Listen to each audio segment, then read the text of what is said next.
আসসালামু আলাইকুম, welcome to my daily blog. আজকে তোমাদের সাথে শেয়ার করব দেশি মোরগ রান্না। আমার খোয়ারের পালা মোরগ জুবো করে নিলাম। মোরগ না মুরগি, ডিম পাড়া মোরগ জুবো করে নিয়েছি বুনা খিচুড়ি রান্না করার জন্য। সবাই ইগনোর করবা, আমার কিন্তু বারবার মোরগ চলে আসতেছে। এটা কিন্তু মুরগি, যেটা ডিম পাড়া ওটাকে মুরগি বলি আমরা। ডিম পাড়া মুরগি জুবো করে ফেললাম বুনা খিচুড়ি রান্না করার জন্য। এর জন্য ফার্স্টে আমি পেঁয়াজ এবং মরিচ কুচি দিয়ে নিলাম। তারপর আমি মরিচের ফাঁকি দিলাম, একটু জাল জাল করে রান্না করব। দেন হলুদের গুঁড়া আপনি আপনার পরিমাণ মতো দিয়ে নেবেন। আর আমার মুরগিটা ছিল 1 কেজি পরিমাণ, তাই আমি ওই পরিমাণে হলুদ এবং মরিচ অ্যাড করতেছি, মানে মশলা অ্যাড করছি। তারপর দিয়ে নিচ্ছি পরিমাণ মতো লবণ। তারপর আমি দিচ্ছি গরম মশলা, সবগুলা গরম মশলা আমি দিয়ে নিলাম।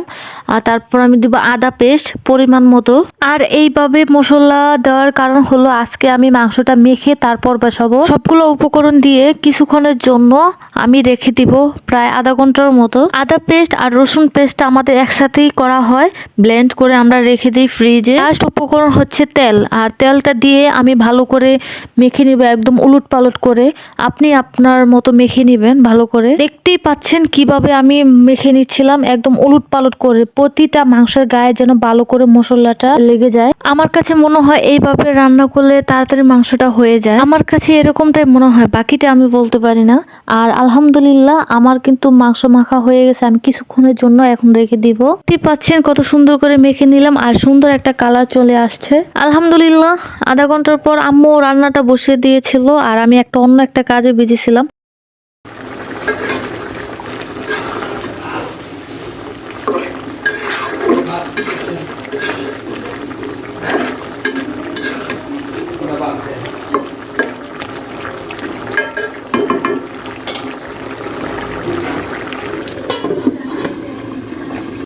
আমরা সকলেই জানি দেশি মুরগিটা একটু শক্ত থাকে, তাই হালকা আছে রান্না করলে মুরগিটা একদম সিদ্ধ হয়ে যায়।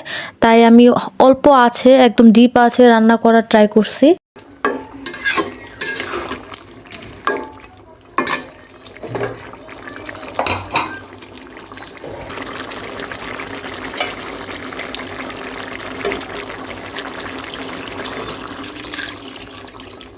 ভালো মতো কষিয়ে তারপর আমি কিছু পানি অ্যাড করে দিলাম, যাতে একদম ভালোভাবে প্রপারলি ভাবে সিদ্ধ হয় মুরগিটা। জাস্ট আমি শুধু মুরগিটা রান্না করবো, আর বাকি কাজগুলো আম্মু করবে উনি। আর মাংসের সাথে কিছু আলু অ্যাড করেছি, যেহেতু বুনা খিচুড়ি রান্না করা হবে, আর বুনা খিচুড়ি রান্না হলে আলু না দিলে ভালো লাগে না। আম্মু বুনা খিচুড়ি রান্না করার জন্য আগেই ডালগুলো বেজে রেখে দিয়েছিল। চলেন এদিকে মুরগি রান্না হোক আর আমরা ঘুরে আসি। হায় ফোনে আমি আবার একবার ছাদে চলে গেলে আমার গাছগাছালির কাছে, তখন আমার সময় আর হুঁশ থাকে না বাকি কাজগুলো।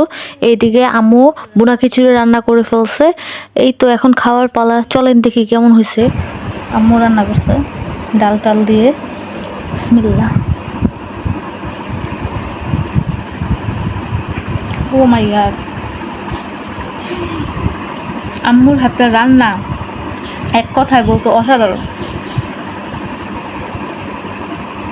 মানে লাগতেছে ওই যে মসজিদ থেকে যে খাবারটা রান্না করলে কিরকম লাগে না, মজা লাগে না, ওরকম লাগতেছে আজকে।